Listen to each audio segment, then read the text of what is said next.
ಇನ್ನು ಪರಪ್ಪನ ಅಗ್ರಹಾರ ಜೈಲಲ್ಲಿ A1 ಪವಿತ್ರ ಗೌಡ ದರ್ಶನ್ನ ನೋಡೋದಕ್ಕೆ ಹಾತೊರಿತಾ ಇದ್ದಾರೆ. ಒಂದೇ ಒಂದ್ ಸಾರಿ ನನಗೆ ದರ್ಶನ್ನ ಮೀಟ್ ಮಾಡಿಸಿ ಪ್ಲೀಸ್ ಅಂತ ಅಂಗಲಾಚಿದಾರಂತೆ.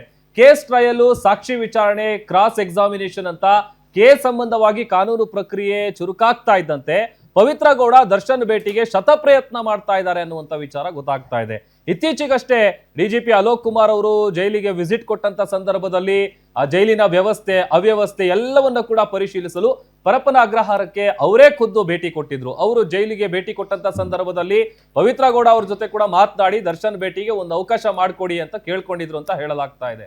ಟ್ರಯಲ್ ಶುರುವಾಗಿದೆ, ವಕೀಲರಿಗೆ ಫೀಸ್ ಪೇ ಮಾಡಬೇಕು, 20 ಲಕ್ಷ ಹಣ ಬೇಕಾಗುತ್ತೆ ಅಂತ ಬೇಸರದಿಂದ ಮಾತನಾಡಿ ಪ್ಲೀಸ್ ಅವಕಾಶ ಮಾಡಿಕೊಡಿ ಸರ್ ಅಂತ ಪವಿತ್ರ ಗೌಡ ಅವರು ಅಲೋಕ್ ಅವರಲ್ಲಿ ಕೇಳ್ಕೊಂಡಿದ್ದಾರೆ ಅಂತ ಹೇಳಲಾಗ್ತಾ ಇದೆ. ಆದ್ರೆ ಪವಿತ್ರ ಗೌಡ ಆಸೆಗೆ ದರ್ಶನ್ ನೀರಸ ಪ್ರತಿಕ್ರಿಯೆ ಕೊಟ್ಟಿದ್ದಾರೆ ಅಂತ ಕೂಡ ಹೇಳಲಾಗ್ತಾ ಇದೆ. ಯಾವುದೇ ಕಾರಣಕ್ಕೂ ಭೇಟಿ ಮಾಡಲ್ಲ, ನನಗೆ ಬೇಡವೇ ಬೇಡ, ನಿನ್ನಿಂದಲೇ ನಾನು ಈ ಪರಿಸ್ಥಿತಿಗೆ ಬಂದಿದ್ದೀನಿ ಅನ್ನುವಂತ ರೀತಿಯಲ್ಲಿ ದರ್ಶನ್ ಪ್ರತಿಕ್ರಿಯೆ ಕೊಟ್ಟಿದ್ದಾರೆ ಅಂತ ಹೇಳಲಾಗ್ತಾ ಇದ್ದು, ಭೇಟಿಗೆ ಮನಸ್ಸು ಮಾಡ್ತಾ ಇಲ್ಲ ದಾಸ ಅನ್ನುವಂಥದ್ದು ಕೂಡ ಗೊತ್ತಾಗ್ತಾ ಇದೆ.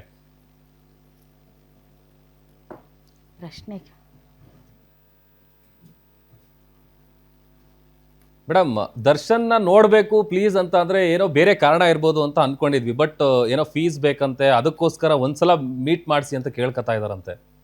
ಪವಿತ್ರ ಗೌಡ ಅವ್ರ ಲಾಯರ್ ಯಾರು? ಬಾಲನ್ ಅವ್ರು ಅನ್ಸುತ್ತೆ ಮೇಡಮ್.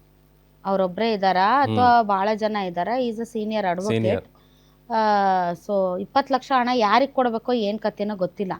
ಆಮೇಲೆ ದರ್ಶನ್ ಅವ್ರಿಗೆ ಪವಿತ್ರ ಗೌಡ ಅವ್ರನ್ನ ನೋಡಕ್ ಆಸೆ ಇದೆಯೋ, ಭೇಟಿ ಮಾಡಕ್ ಆಸೆ ಇಲ್ವೋ, ಅವ್ರಿಗೆ ಆಸೆ ಇದೆಯೋ, ಇವ್ರಿಗೆ ಆಸೆ ಇಲ್ವೋ, ಅದ್ರ ಬಗ್ಗೆ ನಾವೇನ್ ಹೇಳೋಣ ಪಾಪ.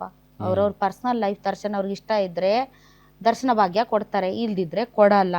ಪವಿತ್ರ ಗೌಡ ಅವ್ರು ಯಾಕೆ ನೋಡ್ಬೇಕಂತಿದಾರೋ ಏನ್ ಕತೆನೋ ನಮ್ಗೆ ಹೆಂಗ್ ಗೊತ್ತಾಗತ್ತ ಅವ್ರ ಮನಸ್ಸಿನ ಒಳಗಿಂದು, ಹೌದಲ್ವಾ?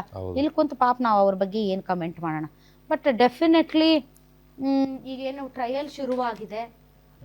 ಈ ಟ್ರಯಲ್ ಏನಾಗುತ್ತೋ ಏನೋ ಗೊತ್ತಿಲ್ಲ, ನೋಡೋಣ ಏನಾಗುತ್ತೆ ಅಂತ.